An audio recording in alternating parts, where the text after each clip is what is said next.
Ang kino-question, Tiger, ng ibang enforcer, pag ito ay medyo lumaki, lumiit, modified, ay ang pinag-uusapan sa department order, itong rim eh. Tiger, hindi ko naman hinahamak ito. Hindi niya gagawin na magpalit ng gulong para pumorma. Ang pinalitan mo lang dyan yung goma, no?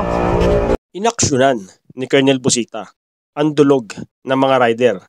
Dahil mantakin nyo mga idol, gulong na lang ng motorsiklo, hindi pa kayang ipatupad ng tama o ng maayos nitong LTO enforcer sa lungsod ng General Santos City, South Cotabato.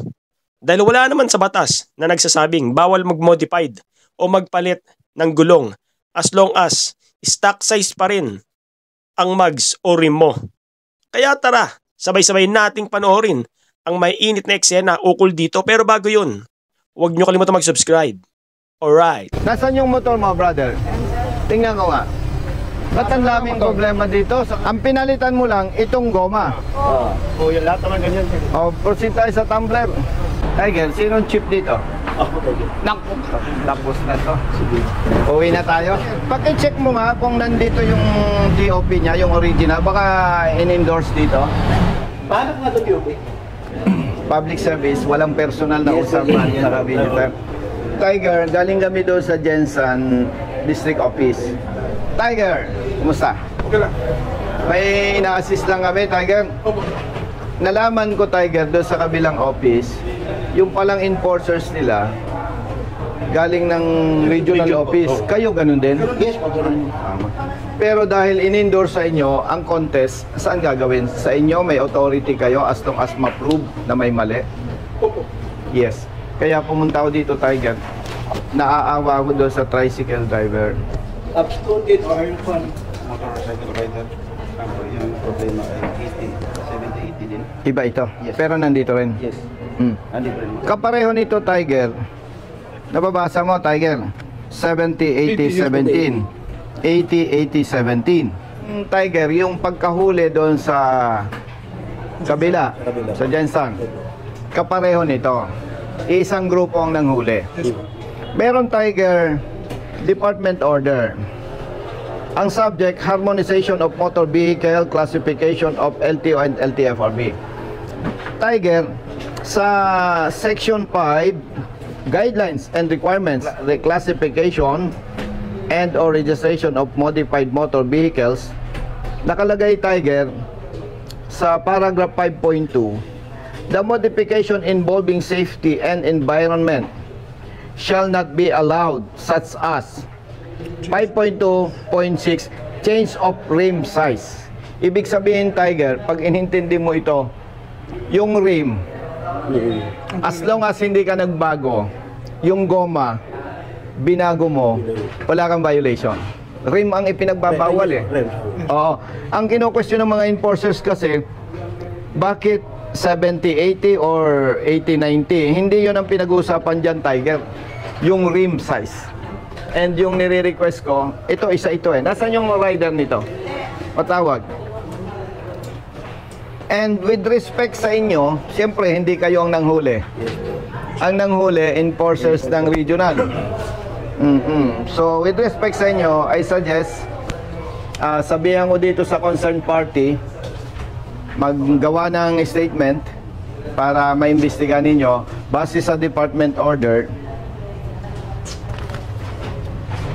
Kung ako ang tatanungin, absoluto ito, Tiger. Pero siyempre, may due process. Di ba? Ikaw ito. Yes, sir. Ano pangalan mo? Juan Herman Serrano, kapatid mo. Nasaan? Ikaw si Herman Serrano. Ang rim ng motorsiklo mo, 17. Yes sir, Stock. Ang kino-question dyan, yung goma, ano? Tama ba? Oo. Kaya, may proseso dito. Gusto ko ipaalam sa inyo, ang enforcers hindi dito sa distrito na to. Sa regional office. Na-endorse lang yung ticket. Kaya, ang gagawin ninyo, kapatid, gawa kayo ng simpleng kwento, statement, naghahanap buhay ka. Estudyante, nandyan yung motorsiklo mo? Yes sir. Mas maganda may pakita natin. Ang pwede lang depensa ng enforcer, may pakita siyang picture. At makikita doon na yung rim hindi tugma. Kaya lang nakasulat dun eh. Yung rim eh. Kaya hindi pa rin eh. Hindi pa rin. 17 pa rin yung nakalagay. Ibig sabihin, stock pa rin yung rim. Yes, yes. May isang client din namin na yun yung imbestigahan natin, yung modified. Tapos ano natin na i-release natin. Pasok naman siya sa ano, so i-cancel natin, di ba?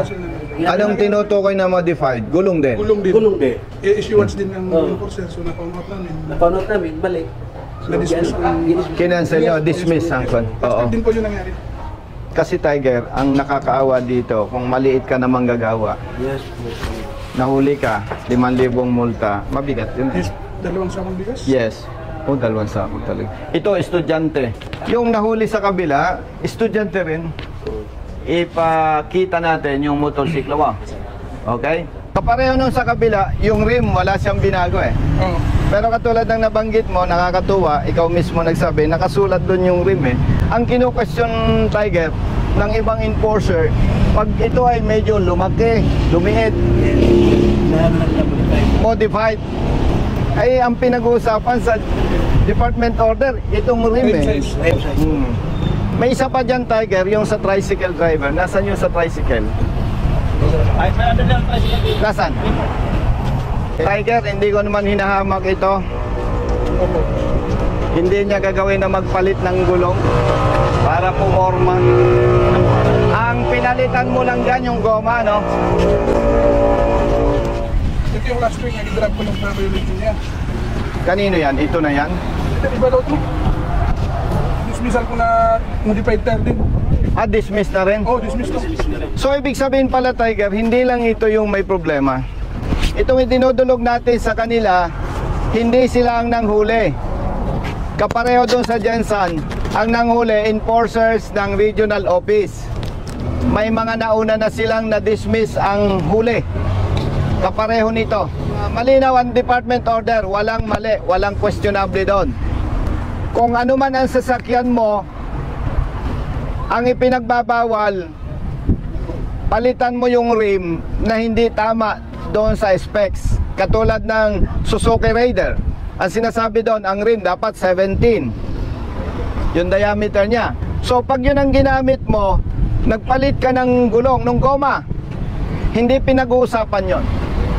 Ang maganda naman doon sa ticket na ginawa ng enforcer, nakalagay doon, Tiger, yung rim. Kaya kahit hindi mo natingnan yung gulong, doon pa lang makakapag-desisyon na sila para ma-dismiss ang huli. So pasalamatan natin dito yung LTO dahil mabilis yung kanilang pag-aksyon at nagkakaintindihan tayo. Dahil may hinahabol kaming oras sa airport, kapatid, ikaw ay pagtitiwala ko sa dalawa kong kasamahan sa Big Bikers. Kayo na bala. Action na namin yan. Okay, salamat po. Yes po, Tiger. Kapatid na Muslim. Salamat. So, kayo nang bahala dito sa ating kapatid. Kuya. Si Tiger nang bahala sa'yo, ha? Okay, pati yung sa'yo. Oh. Kami na bahala sa inyo, wag po. Patay lang ako, uy. Kami na bahala. Oh, mariresolve ko yun. Okay? Oh, sige. Okay na po. Thank you. Tiger, may hinahabol akong flight. Kaya ko eh. Kasi, salamat po. Picture.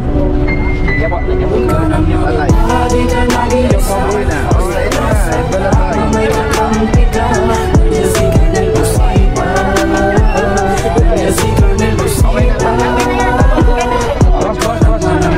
Ito na tayo.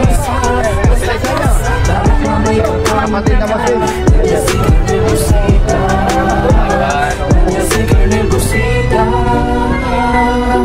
Bilat sa init, minsan pasadi ng ulan, pawis na gumuguhit sa mismo ring katawan. Kadalasang sumisingit, pagod na raramdaman, ngunit diretso sa pagpingit, kumalaman ng tiyan. Bawat daanan masikip, pinipilit malusutan. Marating lang ang lugar na dapat kong puntahan. Maihatid ng pagkain, serbisyong nakalaan, para sa mga taong kailangan kong pagsilbihan. Napili kong hanap buhay, makipagsapalaran. Magdamag man sa daan, puyat man ay tatatagan. Para sa pamilya ko na laging nakaabang. Handa akong gawin lahat, makulang ng marangal. Kahit pa may sandaling tila ba natatapakan ng karapatan sa tuwing minsan ay nararanasan. Di patas na pagtingin ng nanunungkulan, mga taong abusado sa kimsa kapangyarihan. Di ka nag-iisa, basta basta ka, may kakampi ka. Nandiyan si Colonel Busita, nandiyan si Colonel Busita. Huwag ka naman naman, di ka nag-iisa, basta basta ka, may kakampi ka. Nandiyan si Colonel Busita, nandiyan si Colonel Busita. May pagkakataon din na tila naaapi, mga tama na katwiran ay naiisang tabi, mga dapat ay napapalitan ng mga mali. Dulot ay kalituhan kaya't laging nauuwi sa pagpataw ng multa na may akamang halaga. Kakarampot lang ang kita, aagawin pa nila perang dapat sa pagkain ng pamilya at ipapasa ng gastusin sa tahanan. Minsa'y walang wala pa ngayon.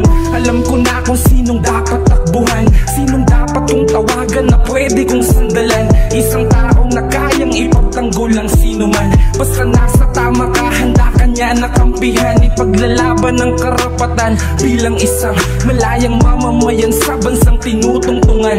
Ito'y munting panawagan sa kinauukulan, pakinggan mga hinaing, wag pong bingi-bingihan. Huwag ka na mamama, di ka nag-iisa, basta nasa tama, may kakampi ka. Nandiyan si Colonel Busita, nandiyan si Colonel Busita. Huwag ka na mamama, di ka nag-iisa, basta nasa tama, may kakampi ka. Nandiyan si Colonel Busita, nandiyan si Colonel Busita.